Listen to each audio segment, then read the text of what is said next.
Doctor صاحب مجھے یہ بتائیے کہ غیرت کا لفظ غیرت جو ہے اللہ بھی اپنے استعمال کرتا ہے نا کہ خدا کی غیرت ہے، جو اللہ تعالیٰ کے رسول کے ساتھ بھی غیرت ہے، آپ کا چہرہ سرخ ہو جاتا تھا.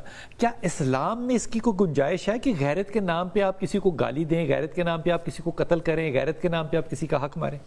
بڑی خوبصورت بات کی، بلکہ حدیث پاک میں آتا ہے کہ حضرت سعد رضی اللہ تعالیٰ عنہ نے ایک دفعہ کہا ساتھیوں سے کہ خدا نہ خواستہ اگر میں اپنے گھر میں کسی غیر مرد کو اپنی بیوی کے ساتھ کسی بری حالت میں دیکھوں تو میں تو ایک لمحہ بھی نہ لگاؤں اس مرد کی گردن اتارنے میں.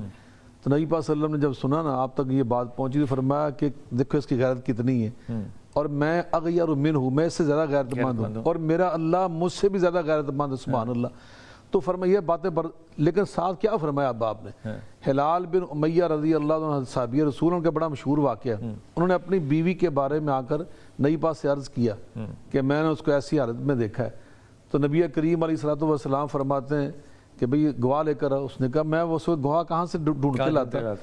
تو اللہ تعالیٰ نے قرآن پاک میں ہمیں یہ قانون نازل فرمایا جس کو لیان کا قانون ہم کہتے ہیں.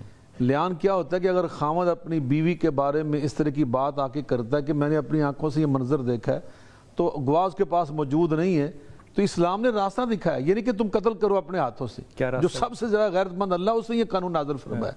وہ قانون یہ ہے کہ وہ قاضی یا جج کے پاس جا کر نا وہ 5 گواہیاں اپنی زبان سے دے گا، حلفن 4 حلف اٹھائے گا اور 4 قسمیں اٹھائے گا اور 5 بار یہ کہے گا کہ مجھ پہ اللہ کی لعنت ہو اگر میں اپنے اس دعوے میں اور اس موقع میں جھوٹا ہوں. یہ 4 گواہیاں 4 گواہیاں. اگر خاتون جواب میں خاموش رہتی ہے تو اس کے اوپر حد جو ہے نا قانون وہ نافذ ہوگا اس کو مجرمہ سمجھ کر.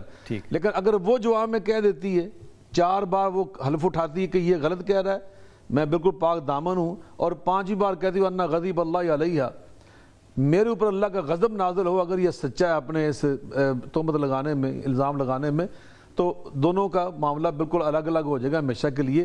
لیکن یہاں ہمیں مطلب طلاق ہو جائے گی ہمیشہ کے لیے، ہمیشہ جدائی ہو جائے گی. وہ کبھی طلاق میں تو ہوتا ہے نا بعض اوقات کسی موقع پہ جا کے دوبارہ صلح، ان کی کبھی زندگی میں صلح نہیں ہو سکتی لیان والوں کی.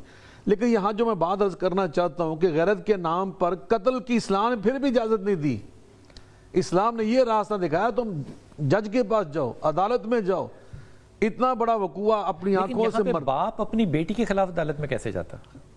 وہ جا کر پولیس کے پاس اپنی رپورٹ درج کراتا، اپنا موقف وہاں پہ رکھتا، قانون کا راستہ اختیار کرتا. قتل کرنے کی اجازت اس کو پھر بھی نہیں ہے اسلام کے اندر. یہی میں عرض کرنا چاہتا تھا کہ غیرت کے نام پر یقیناً غیرت بڑی محبوب چیز ہے، بڑی محمود چیز ہے، لیکن قتل کی اس کے کچھ تقاضے ہیں. وہ تقاضا یہ تھا کہ پہلے اپنی بیٹی کو حلال و حرام کی تمیز سکھائی جاتی، اس کو صحیح تعلیم دی جاتی اور اس کا برکت نکاح کیا جاتا. خود آدمی جو تہجد گزار ہے، نمازی ہے، وہ اس تربیت میں ناکام ہوا ہوگا. یقیناً بعض اوقات ہم سے کوتاہیاں ہوتی ہیں اس میں کوئی، اور من حیث الخاندان بھی بعض اوقات ہم سے کوتاہیاں ہوتی ہیں کہ ہم وہ ماحول ہی فراہم نہیں کرتے اپنے بچوں کو حلال و حرام کی پہچان والا اور تمیز والا. ابھی جو آپ بعض موبائل کی کر رہے تھے، نیٹ کی کر رہے تھے، ہم بعض کو نبی پاک فرمایا کلکم راعٍ وکلکم مسئول عن رعیتہ، ہر بندہ اپنی رعایا کا ذمہ دار ہے. باپ، نبی پاک نام لے کے فرمایا باپ اپنے گھر کا ذمہ دار ہے. اب اس کا یہ فرض تھا نا. قرآن پاک میں اللہ فرماتے ہیں یا ایھا الذین آمنوا قوا انفسکم واہلیکم نارا، اپنی اولاد کو بھی جہنم کی آگ سے بچانے کی فکر کرو. تو یہ باپ بحیثیت ایک سربراہ گھر ایک ریاست کا نام. اچھا، یہ جو آگ سے بچانے کا مطلب ہے، اس سے مطلب یہ نہیں ہے کہ تم اس کو حافظ قرآن بناؤ یا نمازی بناؤ، اس کا مطلب ہے کہ اس کی تربیت کرو. یقیناً حافظ قرآن بنا تعلیم ہے، اور اس کے ساتھ ساتھ اس کی تربیت بھی کی جائے نا. اس کو تربیت دی جائے کہ آپ بیٹا، نبی پاک صلی اللہ علیہ وسلم امام حسن کے بارے میں کتنا مشہور واقعہ ہے، کھجوریں 2 منہ میں ڈالی تو آپ نے جلدی سے نکالی اور فرمایا انا صدقہ انا لا تحل لمحمد ولا آل محمد، میرے بیٹے یہ آل محمد کے لیے حلال نہیں ہے. یعنی آپ نے بچپن میں ہی امام حسن کو حلال و حرام کا فرق سکھایا. یہ ہمیں پیغام دیا ہے کہ آپ نے بچپن سے اپنے بچوں کو حلال و حرام کا فرق بتانا.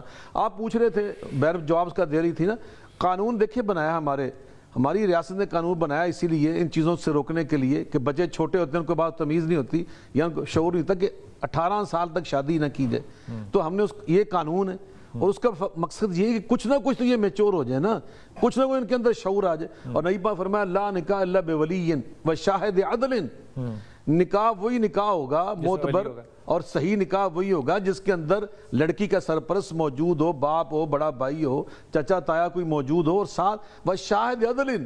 آپ فرما رہے ہیں کہ وہ ایسے فضول قسم گواہ نہیں، عدل گواہ ہونے چاہیے، عدل کا مطلب با کردار، اچھی شہرت والے، تو یقیناً. اور پھر اس کے ساتھ ساتھ اگر خدا نہ خواستہ باپ جیسے اب نشئی باپ ہوتے ہیں بعض اوقات، یا غلط فیصلے کرنے والے باپ ہوتے ہیں، تو ایسے باپ کے خلاف یقیناً بیٹیوں کو اللہ نے حق دیا ہے کہ وہ جا کر حکومت سے، ریاست سے، جو عدالتیں ہماری ان کی نمائندہ ہوتی ہیں، وہ رجوع کر سکتی ہیں. نبی پاک صلی اللہ علیہ وسلم کے پاس ایک بیٹی آئی، اس نے اللہ کے رسول میرا باپ اپنے بھتیجے کے ساتھ میں رشتہ کرنا چاہتا ہے، لیرفع خصیصتہ، اس کا جو بھتیجا ہے وہ معاشرے میں وہ زیادہ اچھا نہیں ہے، وہ اس کو بلند کرنا چاہتا ہے میں رشتہ دے کر، مجھے یہ پسند نہیں ہے. آپ فرمایا جب تک تو پسند نہیں کرے گی، تو راضی نہیں ہوگی، یہ نکاح منعقد نہیں ہوگا. تو انہوں نے کہا میں نے بس یہ چاہا تھا کہ دنیا کو یہ پتہ چل دے کہ اسلام کے اندر بیٹیوں کو بھی حق موجود دیا گیا ہے کہ جب تک وہ راضی نہیں ہوں گی ان کی رضا کے بغیر نکاح نہیں ہوتا. تو یقیناً یہ اسلام نے یہ ہمیں اجازت دی ہوئی ہے، تو ہمیں ان راستوں کو اختیار کرنے کی ضرورت ہے. بچوں کو بچپن سے آپ حلال و حرام کی تمیز دیں اور ان کی تربیت کریں، اور خدا نہ خواستہ حالات پھر بھی بعض خراب ہو جاتے ہیں آپ کی اچھی تربیت کے باوجود، تو پھر اس کے جو راستے ہیں خاندان کو آپ استعمال کریں. اپنا جو ماحول ہے، ابھی یوسی کی بات کر رہے تھے، وہاں جو ہمارے ذمہ دار لوگ ہوتے ہیں ان کو استعمال کیا جائے. وہاں تھانے ہیں، تھانے کے اندر بڑے اچھے نیک لوگ موجود ہوتے ہیں، آپ ان سے رابطہ کریں. وہاں کے جو علاقے کے اچھے بڑے بڑے علماء ہوتے ہیں مؤثر قسم کے، آپ ان سے رابطہ کریں. تو یعنی یہ چیزیں موجود ہیں، یہ نہیں کہ الحمدللہ اس معاشرے کے اندر اندھیرا ہی اندھیرا نہیں، یہاں پہ نور بھی موجود ہے، اجالے موجود ہیں، ادارے موجود ہیں، آپ ان کی طرف رجوع کر سکتے ہیں اور کرنا چاہیے ہمارے معاشرے کو. اور اس کے ساتھ ساتھ یقیناً ہمیں نیٹ کے معاملے میں، موبائل کے معاملے میں ہمارے جو ذمہ دار لوگ ہیں ان کا فرض ہے کہ ہماری آنے والی نسلوں کو، جو آپ نے بڑا خوبصورت فرمایا، جب اسکولوں میں پڑھ رہے ہیں کم از کم ان کو بچانے کی ہم فکر میں لگ جائیں. یہ ہماری جو آنے والی نسل ہے، ہمیں ارد گرد کے جو ہمارے ممالک ہیں نا ان کو ذرا دیکھیں، ہمارے میں سے بنتے جا رہے ہیں. جتنی بھی اسلامی ریاستیں دیکھیں، ہم تو کچھ عرصے کے بعد ٹک ٹاک معاشرہ بن جائیں گے. یقیناً پاکستان آپ نے بات کی نا، جس طرف جا رہے ہیں ہمارے پڑوسی کئی ممالک، مسلمان ممالک جو ہیں وہاں دیکھیں، انہوں نے وہاں پر ایسے آزاد نہیں کیا ہوا اس کو. غیر مسلمانوں نے بھی نہیں اس طرح آزاد کیا. غیر مسلمان چائنا کے آپ دیکھ لیں، ہاں جی، یورپ کے اندر بھی آپ چلیں جائیں تو وہاں پابندیاں ہیں، وہاں ان چیزوں کے اوپر قدغن ہے. تو ہمیں سچی بات ہے من حیث القوم، بڑوں اور چھوٹوں سب کو مل کر اپنی اپنی ذمہ داریوں کو ادراک احساس کرتے ہوئے ان چیزوں کا پہرا دینا ہوگا. آنے والی نسل کو ہم نے تباہی بربادی سے بچانا ہوگا. ہم ہر چیز کو سمجھتے ہیں حکومت قانون بنا دیتے نہیں ہے، پہرا خود دینا ہوگا. پہرا خود دینا ہوگا. دیکھیں نا، ریاست نے بعض بڑی اچھی چیزیں بنائی ہیں، پابندیاں لگائیں، اور ہم خود واویلا کرتے اس کے خلاف، حالانکہ وہ اس معاشرے کی بہتری کے لیے ہوتا ہے، ہماری آنے والی نسل کے مستقبل کو بہتر بنانے کے لیے ہوتا ہے. تو ہمیں اپنی حکومت اور ریاست کے ان اقدامات کی حوصلہ افزائی بھی کرنی چاہیے، ساتھ بھی دینا چاہیے.